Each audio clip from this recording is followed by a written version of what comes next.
بسم اللہ الرحمن الرحیم۔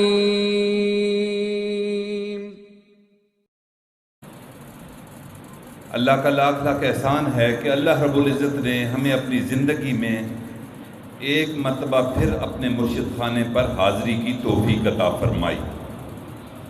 ہم دکانوں پہ بیٹھے تھے، ہم کھیتوں میں ہل چلا رہے تھے، ہم ملیں کارخانے چلا رہے تھے، دنیا کے کاموں میں مصروف تھے، اللہ کو بھلائے بیٹھے تھے۔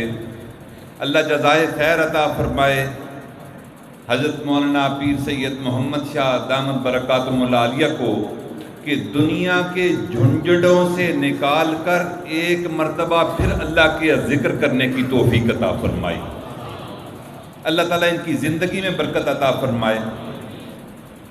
ہمارے دادا مرشد حضرت خواجہ فضل علی قریشی رحمۃ اللہ علیہ کے آستانے کو اور ان کے گلشن کو جس انداز میں انہوں نے آباد رکھا ہے، ایک مالی کی طرح ایک ایک پودے کو پانی دیا ہے، ایک ایک پھول کو تراشا خراشا ہے، یہ انہی کی محنت ہے اور اللہ تعالیٰ کا فضل ہے۔ حضرت خواجہ فضل علی قریشی رحمۃ اللہ علیہ کی دعاؤں کا نتیجہ ہے کہ اللہ تعالیٰ ان کے پڑھنوا سے حضرت پیر سید محمد شاہ دامت برکاتہم کے ذریعے ان کے فیض کو پوری دنیا میں پھیلا رہا ہے۔ اللہ تعالیٰ ان کا سایہ ہمارے سروں پر تادیر قائم دائم رکھے۔ میرے بھائیو، ہر بندے کی زندگی میں 3 دن بڑے اہم ہوتے ہیں۔ ان 3 دنوں کے اثرات ہر بندے کی زندگی میں نظر آتے ہیں، اور وہ 3 دن ہر بندے کے لیے زندگی اور موت کے دن ہوتے ہیں۔ پہلا دن کون سا ہے؟ اس کی ولادت کا دن۔ ہر طرف خوشیاں ہوتی ہیں، نعرے بجائے جاتے ہیں، مٹھائیاں تقسیم ہوتی ہیں کہ اللہ تعالیٰ نے ہمیں اولاد عطا فرمائی اور ہم اس دنیا میں آ گئے۔ یعنی ولادت کا دن ہر بندے کی زندگی میں بڑی اہمیت رکھتا ہے۔ دوسرا دن ہر بندے کی زندگی میں اہمیت والا دنیا سے واپس جانے والا دن ہوتا ہے، جب اپنے چند سال کی زندگی جو اللہ نے مہلت دی تھی، اس مہلت کو گزار کر جب بندہ اس دنیا سے جاتا ہے تو پھر اس کی زندگی کا فیصلہ ہوتا ہے کہ وہ ایمان کے ساتھ گیا کہ یا غفلت کے ساتھ اس دنیا سے رخصت ہوا۔ نبی علیہ الصلوۃ والسلام نے ارشاد فرمایا کہ من کان آخر کلامہ لا الہ الا اللہ دخل الجنہ، کہ جس شخص کا دنیا کی زندگی سے رخصت ہوتے ہوئے آخری کلام لا الہ الا اللہ محمد رسول اللہ ہوگا، آقا فرماتے ہیں گویا وہ جنت میں داخل ہو گیا۔ یہ جو دوسرا دن ہے یہ بھی بڑی اہمیت کا دن ہے۔ نبی علیہ الصلوۃ والسلام نے ارشاد فرمایا کہ یہ نہ سوچنا کہ تم مفہوم ہے کہ دنیا میں جس طریقے سے وقت گزارو گے، اگر تمہارا غفلت میں وقت گزرے گا موت غفلت میں آئے گی۔ تم اگر دنیا کا شکار ہو کے وقت گزارو گے، دنیا کی مصروفیات میں تمہیں موت آئے گی۔ اگر تم دنیا کی زندگی میں اللہ کی دی ہوئی مہلت کو اللہ کے ذکر میں مصروف رہ کر گزارو گے تو یاد رکھنا تمہارا آخری وقت بھی ایسے ہی گزرے گا۔ جب تم دنیا سے جاؤ گے پھر تم دنیا کی مصروفیت نہیں، اگر ذکر کرتے ہو تو ذکر کے ساتھ اس دنیا سے جاؤ گے۔ اگر کلمے کا ورد کرتے رہے اور وقت پاس کرتے رہے کلمے کے ساتھ تو آخری لمحہ اللہ تعالیٰ سب کو کلمہ نصیب فرمائیں گے۔ کما تعیشون تموتون، تم جس طرح زندگی گزارو گے ویسے تمہیں موت آئے گی۔ میرے بھائیو، واقعی یہ موت کا دن، دنیا سے واپس جانے کا دن بھی بڑا کٹھن دن ہوتا ہے۔ اس دن فیصلہ ہوتا ہے کہ ہم ایمان کے ساتھ گئے یا ہم غفلت کے ساتھ اس دنیا سے رخصت ہو گئے۔ ہر بندے کی زندگی میں یہ دوسرا دن بھی بڑی اہمیت والا ہوتا ہے۔ اور پھر ہماری زندگی میں ایک میرے بھائیو تیسرا دن بھی آنا ہے۔ وہ تیسرا دن سب سے زیادہ اہمیت والا ہے۔ اللہ تعالیٰ نے اس دن کو فیصلے کا دن قرار دیا ہے۔ اللہ تعالیٰ نے اس دن کو کھرے اور کھوٹے کی تمیز کا دن قرار دیا ہے۔ جس دن ترازو لگے گا، حشر کے لیے ساری امتیں، ساری انسانیت اکٹھی ہوگی، اللہ رب العزت کے سامنے اپنے نامے اعمال کو لے کر جائیں گے۔ اللہ اکبر، وہ بڑی اہمیت کا دن ہوگا۔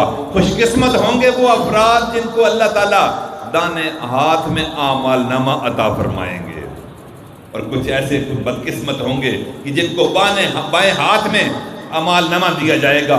یہ وہ بدقسمت ہوں گے کہ جنہوں نے دنیا کی زندگی کو اللہ کی ناراضگی میں گزارا، دنیا کی زندگی میں اللہ تعالیٰ کے حکموں کو پورا نہیں کیا، دنیا کی زندگی میں نبی علیہ الصلوۃ والسلام کی سنتوں کو چھوڑا۔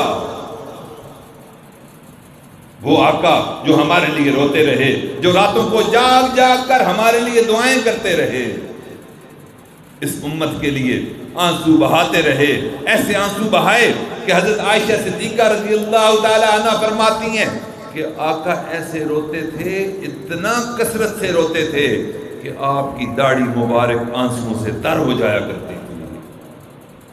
اپنے لیے نہیں، ہمارے لیے، اس امت کے لیے، اس امت کی فلاح کے لیے، اس امت کو جنت میں لے جانے کے لیے، اور ان کے لیے دعائیں کرتے رہے، روتے رہے۔ میرے بھائیو، ہم نے ان کی آنسوؤں کی قدر نہ کی اور نبی علیہ الصلوۃ والسلام کی سنتوں کو چھوڑا، اور پھر حقیر جانا ان سنتوں کو، اور پھر جب ہم سنتوں کے تارک ہوتے ہیں تو پھر اس طرح استہزاء اڑاتے ہیں سنتوں کا کہ جب کوئی بندہ کسی سے سوال کرے کہ میرے بھائی تم نے فرض تو ادا کر لیے، تم نے سنتیں ادا نہیں کی، تو انسان پھر دیکھے، اپنی حیثیت کو پہچانے اور منہ سے نکلے ہوئے الفاظ کو دیکھے، تو اس وقت یوں کہتا ہے کہ میں نے سنتیں ہی تو چھوڑی ہیں، فرض نہیں چھوڑے۔ آج میرے بھائیو، ہمارا سراپا دیکھ کر کافر اور مسلمان میں فرق ختم ہو گیا۔ آج چہرے سے نہیں پتہ چلتا کہ نبی علیہ الصلوۃ والسلام کا غلام جا رہا ہے یا ان کا نافرمان جا رہا ہے۔ آج ہمیں اپنے احتساب کرنے کی ضرورت ہے، آج ہمیں دیکھنے کی ضرورت ہے کہ ہمارا سراپا کیسا ہے۔ ہمارا سراپا اگر آقا کے سراپا جیسا ہوگا تو میرے بھائیو، اللہ کی رحمت کی نظر ہم پر پڑے گی۔ اگر اللہ کی رحمت کی نظر آج ہم دیکھتے ہیں کہ اللہ ناراض ہیں، صرف ایک ہی وجہ ہے کہ نبی علیہ الصلوۃ والسلام کی سنتوں کو ہم نے چھوڑ دیا۔ آقا کی سنتوں کو کاٹ کر نالی میں ہم بہا رہے ہیں، اور جب غمی کا موقع آتا ہے، ہمارے گھر میں خوشی کا موقع آتا ہے، اس خوشی کے موقع پر بھی، غمی کے موقع پر بھی آقا کی تمام سنتوں کو ہم توڑتے ہیں۔ آپ اور میں اپنے گریبان میں جھانکیں، احتساب کریں، اپنے حالات کا جائزہ لیں کہ ہماری خوشیاں کیسی ہوتی ہیں۔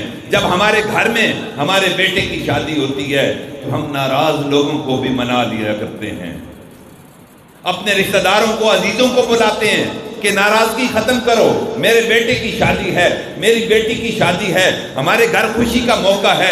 اپنے بھائی، روٹھے ہوئے بھائی کو مناتے ہیں، روٹھی ہوئی بہن کو مناتے ہیں، عزیز رشتہ داروں کو مناتے ہیں، حتیٰ کہ اس درجے میں ہر ایک کو مناتے ہیں کہ جس خاتون نے گھر کے اندر نوکرانی کے طور پر کام کیا ہوتا ہے، کسی وجہ سے اس کو اگر نکال دیا تو بیٹے اور بیٹی کی شادی کے موقع پر اس نوکرانی کو بھی منا کر اپنے گھر میں لاتے ہیں کہ آ جاؤ، آج میرے گھر میں خوشی کا موقع ہے، میری خوشی میں تم شریک ہو، تمہارے لیے یہ تحفہ ہے، تمہارے لیے کپڑے ہیں، تمہارے لیے جوتے ہیں، تمہارے لیے ہدیے ہیں، آج میرے لیے بڑی خوشی کا موقع ہے۔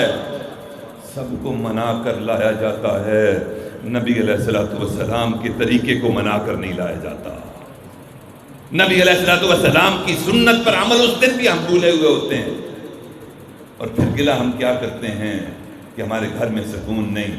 پھر ہم لوگوں کے اندر یہ بیٹھ کر یہ شکوہ گناہ ہوتے ہیں کہ میرا بیٹا نافرمان ہے، پھر ہم یہ بات سامنے رکھتے ہیں کہ ہماری بیٹی ہماری بات نہیں مانتی، ہمارے بھائی ہماری بات نہیں مانتے۔ میرے بھائیوں، یہ رشتوں کے اندر جو انتشار ہے یہ نبی علیہ الصلوۃ والسلام کے طریقے اور اخلاق کو چھوڑنے کی وجہ سے ہے۔ آج بھی نبی رحمت صلی اللہ علیہ وسلم کے طریقے پر عمل کر لیں، زندگی میں دوبارہ بہاریں آ جائیں گی انشاءاللہ۔ کون کون عہد کرتا ہے کہ انشاءاللہ آقا کی سنتوں پر ہم عمل کریں گے؟ اللہ تعالی ہم سب کو عمل کی توفیق عطا فرمائے۔ میرے بھائیوں، جو آیت مبارکہ میں نے آپ کے سامنے پڑھی، اس آیت مبارکہ میں اللہ تعالیٰ فرماتے ہیں کہ یوم لا ينفع مال ولا بنون الا من اتى اللہ بقلب سلیم۔ اس آیت مبارکہ میں اللہ تعالیٰ نے واضح ارشاد فرما دیا کہ تم دنیا کی زندگی کے عادی ہو، تمہیں اگر سفر درپیش ہوتا ہے، کہیں ایک جگہ سے دوسری جگہ جانا ہوتا ہے، تو تم مال و منال ساتھ لے کر جاتے ہو، زاد راہ ساتھ لے کر جاتے ہو، ایک بیگ لے کر جاتے ہو، اور سکہ رائج الوقت جو اس وقت کا ہوتا ہے، وہ جو کرنسی ہوتی ہے، اگر امریکہ میں گئے تو ڈالر لے کر گئے، سعودیہ میں گئے تو ریال لے کر گئے، یونائٹڈ عرب امارات میں گئے تو درہم لے کر گئے، جس ملک میں جاتے ہو وہاں کی کرنسی لے کر جاتے ہو۔ یاد رکھو ایک تیرا لمبا سفر بھی تمہیں درپیش ہے، تمہیں اپنی قبر میں اترنا ہے۔ اس قبر کی زندگی میں یہ کرنسی کام نہیں آئے گی، اس قبر کی زندگی میں یہ مال کام نہیں آئے گا، اس قبر کی زندگی میں تم نے اکیلا اترنا ہے، تمہاری اولاد بھی تمہارے ساتھ نہیں آئے گی۔ اس دنیا کے بعد کی جو دنیا ہے اور برزخ کی دنیا ہے اور پھر آخرت کی دنیا ہے، اس آخرت میں تمہارے لیے جو سکہ رائج الوقت ہے وہ مال منال نہیں، اولاد نہیں، بلکہ وہ سنورا ہوا دل ہے جو سکہ رائج الوقت ہے۔ اس سکہ رائج الوقت کو تم سنورے ہوئے اخلاق سے بھرے ہوئے دل کو جب اللہ کے حضور لے کر آؤ گے تو یہ سکہ اس دنیا میں چلتا ہے، اس دنیا میں نہیں چلتا۔ میرے بھائیو، ہمیں چاہیے کہ ان خانقاہوں میں ہم جب آتے ہیں تو اپنی دل کی دنیا کو تبدیل کرنے کے لیے آتے ہیں، اپنے اخلاق کو سنوارنے کے لیے آتے ہیں، روحانی بیماریوں سے چھٹکارا پانے کے لیے آتے ہیں، جھوٹ سے نجات کے لیے آتے ہیں، حسد سے نجات کے لیے آتے ہیں، حرص کو چھوڑنے کے لیے آتے ہیں، حسد کو چھوڑنے کے لیے آتے ہیں، تکبر کو تواضع میں تبدیل کرنے کے لیے آتے ہیں، بلکہ میں یہ کہوں گا کہ نفرتوں کو محبتوں سے تبدیل کرنے کے لیے آتے ہیں، غفلت کو اللہ تعالیٰ کی یاد سے بدلنے کے لیے آتے ہیں۔ اور واقعی یہ دل ایک ایسی چیز ہے کہ نبی علیہ السلام نے ارشاد فرمایا ان فی جسد بنی آدم لمضغہ، انسان بنی آدم کے جسم میں، اس کے جسم کے اندر ایک گوشت کا لوتھڑا ہے، اذا فسدت فسد الجسد کلہ، جب اس گوشت کے لوتھڑے میں فساد برپا ہوتا ہے تو پورے جسم میں فساد برپا ہو جاتا ہے۔ اذا صلحت، جب تم اس کی اصلاح کر لیتے ہو، جب اس کو تم سنوار لیتے ہو، صلح الجسد کلہ، یہ جو دل کا سنورنا ہے میرے بھائیو، یہ صرف دل کا سنورنا نہیں، یہ پھر آنکھوں کا سنورنا بھی ہے، یہ پھر دل کا سنورنا نہیں، یہ ہاتھوں کا سنورنا بھی ہے، یہ دل کا سنورنا نہیں، یہ دماغ کے سوچنے کا سنورنا بھی ہے، یہ دل کا سنورنا نہیں، یہ قدموں کا چلنا بھی پھر نیکی کی طرف بدل دیا جاتا ہے۔ میرے بھائیو یہ دل ہے، اور نبی علیہ السلام کی حدیث مبارکہ ہے، حدیث مبارکہ میں اللہ تعالیٰ ارشاد فرماتے ہیں حدیث قدسی میں، نہ میں زمین میں سماتا ہوں نہ میں آسمانوں میں سماتا ہوں، اللہ اکبر کبیرہ، اگر سماتا ہوں تو صرف مومن کے دل میں سماتا ہوں۔ مومن کا دل اللہ کا عرش ہوا کرتا ہے، مومن کا دل اللہ کا گھر ہوا کرتا ہے، اور میرے بھائیوں اس گھر کے اندر سے جب غلاظت دور ہوتی ہے، اس گھر کی جب ہم صفائی کر لیتے ہیں، اس گھر کا جب ہم تزکیہ مرشد کے ذریعے کروا لیتے ہیں، ان خانقاہوں میں آ کر جب اس دل کو سنوار لیا کرتے ہیں تو پھر اس دل میں اللہ تعالیٰ خود آ جایا کرتا ہے۔ میرے بھائیو ایک بات ذہن میں رکھیں کہ دل ہمارا ہے تو اس کی صفائی بھی ہمارے ذمے ہے۔ اللہ نے مہمان بن کر اس دل میں آنا ہے۔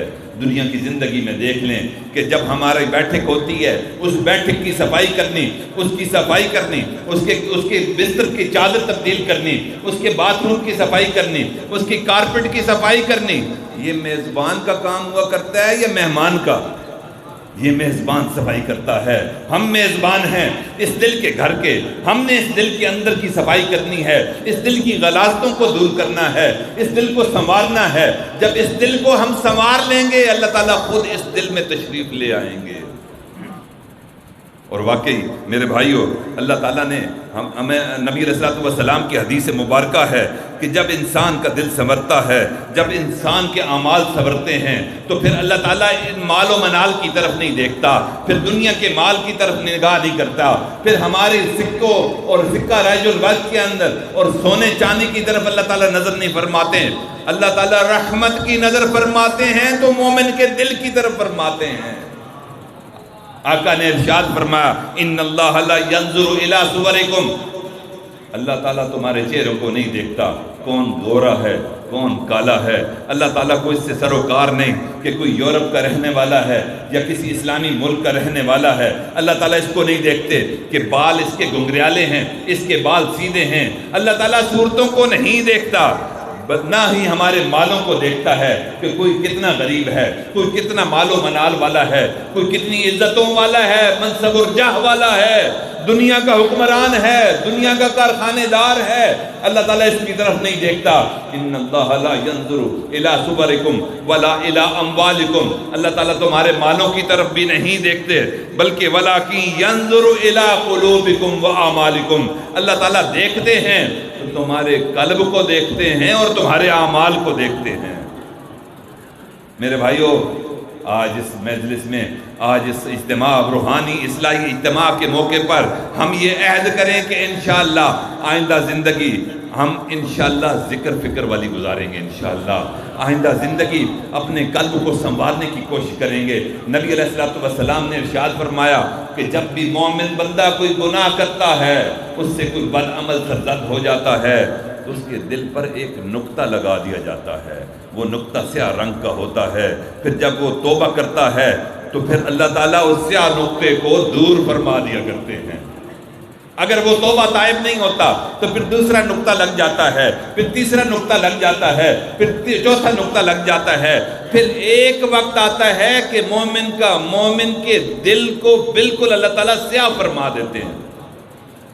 کثرت گناہ کی وجہ سے، پے در پہ گناہ کی وجہ سے، توبہ نہ کرنے کی وجہ سے اللہ تعالیٰ سارے کے سارے دل کو سیاہ فرما دیتے ہیں. میرے بھائیوں، ایک ہی چیز ہے جو دل کی سیاہی کو ختم کر سکتی ہے، وہ ہے توبہ، وہ ہے ندامت کی آنسو، وہ ہے پچھتا کر اللہ کے حضور پیش ہونا کہ میرے مولا میں نے تیرے حکم کو توڑا.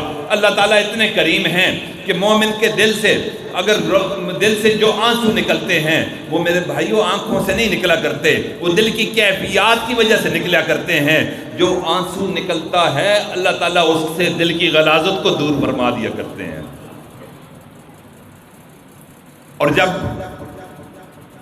نبی علیہ الصلوۃ والسلام نے یہ بھی ارشاد فرما دیا کہ تم اگر روحانی بیماریوں کے شکار ہو گئے، تم اپنے دل کو اگر گندا کر بیٹھے، مفہوم حدیث ہے کہ تم پھر پریشان نہ ہونا. اگر اس دل میں حسد آ گیا، پریشان نہ ہونا. اس دل میں ہرس آ گئی، پریشان نہ ہونا. تکبر آ گیا، پریشان نہ ہونا. بدنگاہی آ گئی اور اس کی نحوستیں آ گئی، پریشان نہ ہونا. آقا کی حدیث مبارکہ کا مفہوم ہے کہ ہر چیز کے لیے ایک اللہ تعالیٰ نے صفائی کرنے کا منجن بنایا ہے. اور پھر فرمایا دلوں کے برتن کی صفائی کرنے کا منجن اللہ تعالیٰ کا ذکر ہے. حضرت ابا جی رحمۃ اللہ علیہ کے ایک خلیفہ تھے، حضرت حکیم عبداللطیف صاحب 18 ہزاری والے. ان کی خدمت میں ایک بندہ گیا اور جا کر کہنے لگا، مجلس میں اور بندے بھی بیٹھے تھے، کہ حضرت میں جھوٹ بولتا ہوں، دکانداری کرتا ہوں، جھوٹ والا معاملہ کرتا ہوں، میرے لیے کوئی وظیفہ بتا دیجئے. تو حضرت نے کہا کہ ذکر کثرت سے کرو، اللہ تعالیٰ جھوٹ سے نجات عطا کر دیں گے. پھر دوسرا بندہ آیا، اس نے بولا حضرت میں جوان ہوں، مجھے اپنی آنکھوں پر کنٹرول نہیں، دعا فرمائیے، وظیفہ بتا دیجئے. حضرت نے فرمایا کوئی وظیفہ اور نہیں، تم اللہ کا ذکر کرو گے، اللہ تعالیٰ تمہاری اٹھی ہوئی نگاہوں کو جھکا دے گا. یعنی ہر بیماری کا علاج صرف اللہ کا ذکر ہے. لِكُلِّ شَيْءٍ سِقَالَةٌ وَسِقَالَةُ الْقُلُوبِ ذِكْرُ اللَّهِ. ہر چیز کا ایک منجن ہوا کرتا ہے اور دلوں کا منجن اللہ تعالیٰ کی یاد ہے. اور میرے بھائیوں، خوش قسمت ہیں وہ بندے جو اپنے اوقات کو اللہ کی یاد میں بسر کرتے ہیں. ان کی قسمت کے کیا کہنے، ان کی قسمت کے کیا ٹھکانے کہ جب وہ اللہ کو یاد کرتے ہیں اللہ تعالیٰ عرش پر بیٹھ کر اپنے ان بندوں کو یاد فرماتے ہیں. فَاذْكُرُونِي أَذْكُرْكُمْ. تم مجھے یاد کرو، میں تمہیں یاد کروں گا. تم مجھے تنہائی میں یاد کرو، میں تمہیں تنہائی میں یاد کروں گا. تم دنیا کی مجلس میں بیٹھ کر، لوگوں کے درمیان میں بیٹھ کر مجھے یاد کرو گے، میں فرشتوں کی مجلس میں بیٹھ کر اپنے ذاکر بندوں کو یاد کروں گا. میرے بھائیو، ہر چیز کا علاج ہے اور دلوں کی بیماریوں کے علاج، واحد علاج یہی ہے کہ ہم اللہ کا ذکر کریں. میرے بھائیو، ایک بات ذہن میں رکھیں کہ یہ جو سکہ رائج الوقت، جو دل کا سکہ ہے، جو آخرت کا سکہ ہے، جو قبر کا سکہ ہے، جو پلسرات کا سکہ ہے، روز حشر کا سکہ ہے، اس سکے کے بدلے میں اگر یہ ہم کھوٹا سکہ لے کر گئے تو میرے بھائیوں یہ کھوٹا سکہ وہاں کام نہیں آئے گا، وہاں دل بھی کھرا چاہیے، سنورا ہوا دل چاہیے۔ ہم دنیا کی زندگی میں اگر بازار جاتے ہیں اور وہاں جا کر فروٹ خریدتے ہیں، سیب خریدتے ہیں، آپ خود سوچئے کہ اگر ہم کھوٹا سکہ دیں گے تو ہمیں اس کے بدلے میں اچھا سیب ملے گا یا سیب نہیں ملے گا؟ ہمیں سیب نہیں ملے گا، بلکہ ہمیں کچھ داغی سیب بھی نہیں دے گا۔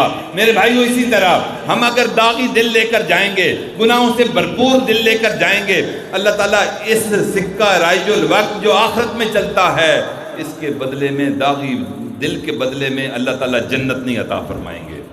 اللہ کہیں گے کہ تم داغی دل لے کر آ گئے، تمہیں تو سنورا ہوا دل، الا من اتى اللہ بقلب سلیم، سنورا ہوا دل لے کر آنا چاہیے تھا، تو دل کی صفائی کر کے نہیں لایا، تو اس لیے پھر تمہیں آج اس کے بدلے میں جنت نہیں ملے گی۔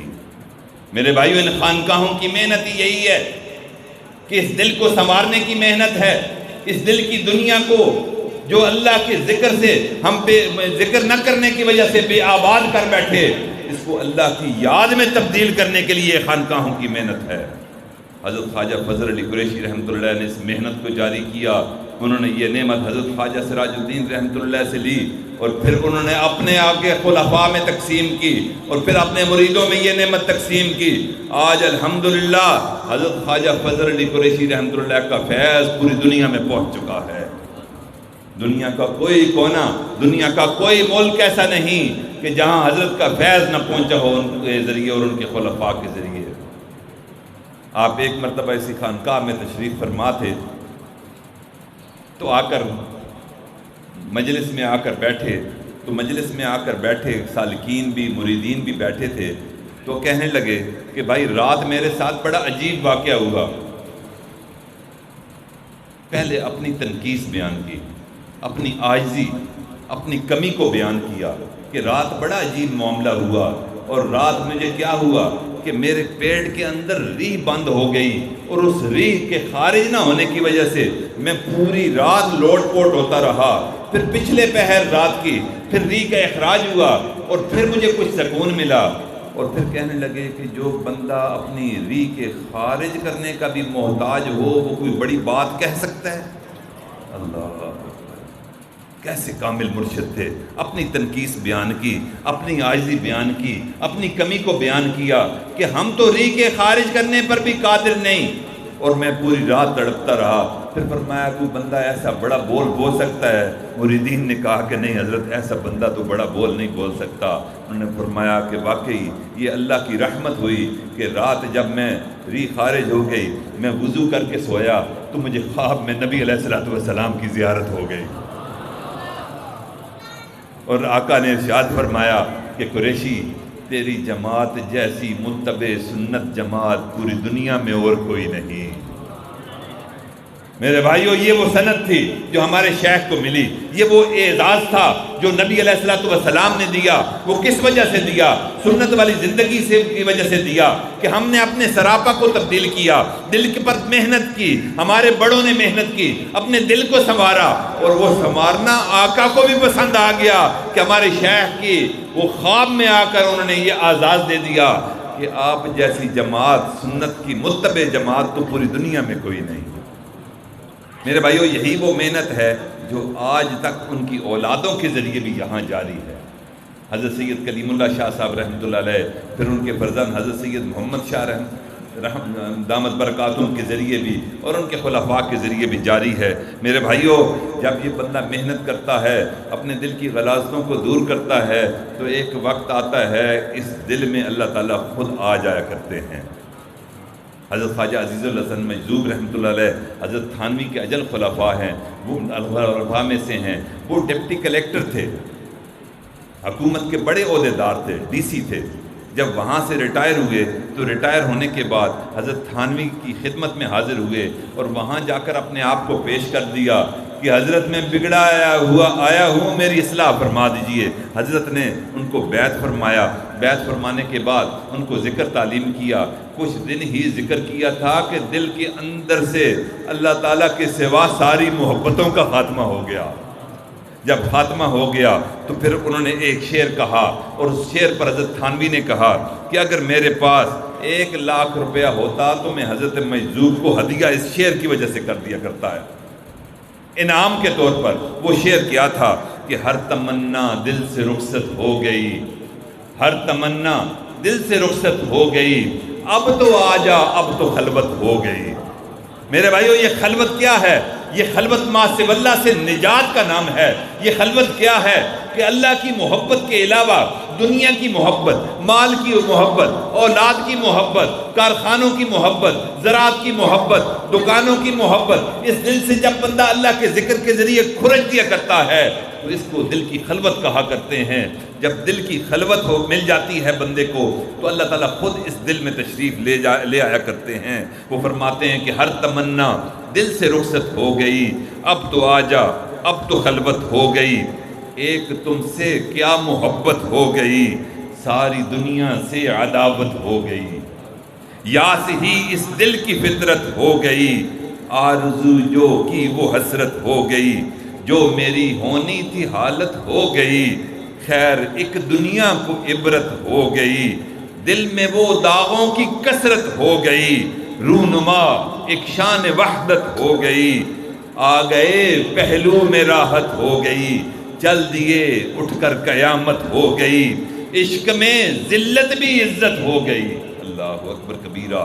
دنیا کے عشق میں ذلتیں ہی ذلتیں ہیں، لیکن ایک اللہ آپ کی عشق ایک ایسی عزت ہے کہ جو بندہ بھی اللہ آپ سے عشق لگاتا ہے، آپ سے محبت کرتا ہے، اس میں اللہ تعالیٰ کی طرف سے عزتیں ہی عزتیں ملتی ہیں۔ عشق میں ذلت بھی عزت ہو گئی، لی فقیری بادشاہت ہو گئی، سوگ میں یہ کس کی شرکت ہو گئی، بزم ماتم بزم عشرت ہو گئی، ہر تمنا دل سے رخصت ہو گئی، اب تو آجا اب تو خلوت ہو گئی۔ میرے بھائیو یہ وہ مقام ہے کہ جو ہماری منتہا اور منزل ہے، اس منزل تک ہم نے انشاءاللہ پہنچنا ہے۔ اپنے دل کو غیر اللہ کی محبت سے انشاءاللہ خالی کریں گے، اپنے دل سے ہم روحانی بیماریوں کا خاتمہ کریں گے، اپنے دل سے ما سوی اللہ کی محبت کو انشاءاللہ نکالیں گے۔ آج کے اس اجتماع کا، آج کی اس مجلس کا، اس اختتامی نشست کا جس میں ہم شریک ہیں، یہی عہد ہے، یہی عزم ہے کہ یہاں سے جانا ہے تو یہاں کے معمولات کو گھر میں بھی کرنا ہے انشاءاللہ۔ جیسے ذکر میں یہاں وقت گزارا، انشاءاللہ گھر میں بھی ایسا ذکر کرنا ہے، جس طرح تلاوت میں یہاں وقت گزارا وہاں جا کر گھر میں بھی تلاوت کا ماحول بنانا ہے، جس طرح ہم نے کثرت استغفار یہاں کیا، اپنی روزمرہ زندگی میں کثرت استغفار اور کثرت درود شریف کرنا ہے۔ اللہ تعالیٰ سے دعا ہے کہ اللہ تعالیٰ اس خانقاہ کو قیامت کی صبح تک رشد و ہدایت کا مرکز بنائے، لوگوں کے لیے مرجع بنائے، لوگوں کے لیے اصلاح کا ذریعہ بنائے۔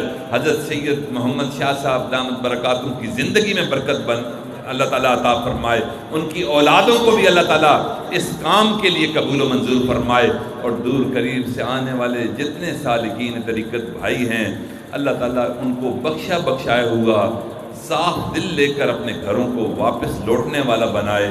وآخر دعوانا ان الحمد للہ رب العالمین۔